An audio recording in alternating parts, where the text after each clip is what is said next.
بسم اللہ الرحمن الرحیم۔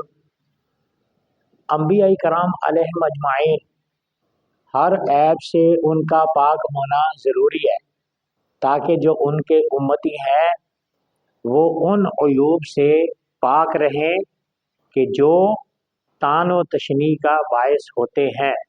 انبیاء کرام علیہم اجمعین میں اگر کوئی یہ بات کرتا ہے کہ جی یہ فلاں نبی نے معاذ اللہ نقل کفر ورنہ باجت کہ یہ گناہ کیا، نبی سے یہ جرم ہوا، تو ایسا کہنا کفر ہے۔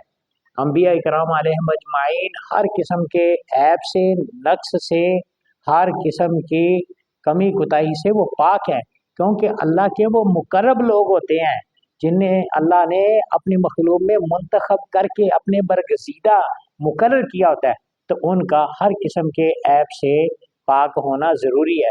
جو انبیاء کرام علیہم اجمعین کے بارے میں کہے یا آدم علیہ السلام کے بارے میں کہے یا کسی پیغمبر کے بارے میں کہے کہ انہوں نے معاذ اللہ یہ گناہ کیا، اگر ان سے ہو گئے تو ہم سے ہو جائیں گے، تو پھر کیا ہے، یہ نبیوں سے بھی ہوتے رہے۔ جو ایسا کہنا ہے یہ کلمات کفریہ ہیں، ان سے بچنا چاہیے۔ خلق خدا میں انبیاء کرام سب سے مقرب اللہ کے بندے ہوتے ہیں، اللہ کے پیارے ہوتے ہیں، وہ عام انسانوں کی طرح نہیں ہوتے، اس لیے اللہ تعالیٰ انہیں پاک صاف کر کے بھیجتا ہے۔ وہ نبوت کا اعلان کرنے سے پہلے بھی پاک ہوتے ہیں، نبوت کا اعلان کرنے کے بعد بھی پاک ہوتے ہیں۔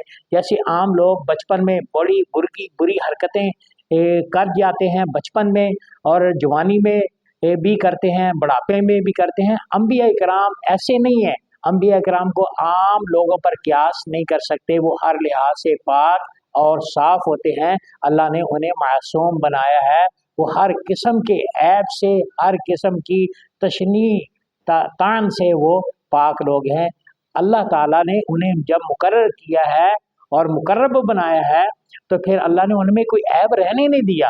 آج اگر کسی کا کوئی نیک شیخ ہو یا نیک استاد ہو تو اس کے بارے میں کوئی عیب کی بات کرے تو وہ غصے میں آ جاتا ہے۔ تو انبیاء کرام علیہم اجمعین میں اگر کوئی نقص والی یا عیب والی کوئی بات کرتا ہے تو وہ خود عیب دار ہے۔ انبیاء کرام پاک ہیں، تاجدار ختم نبوت۔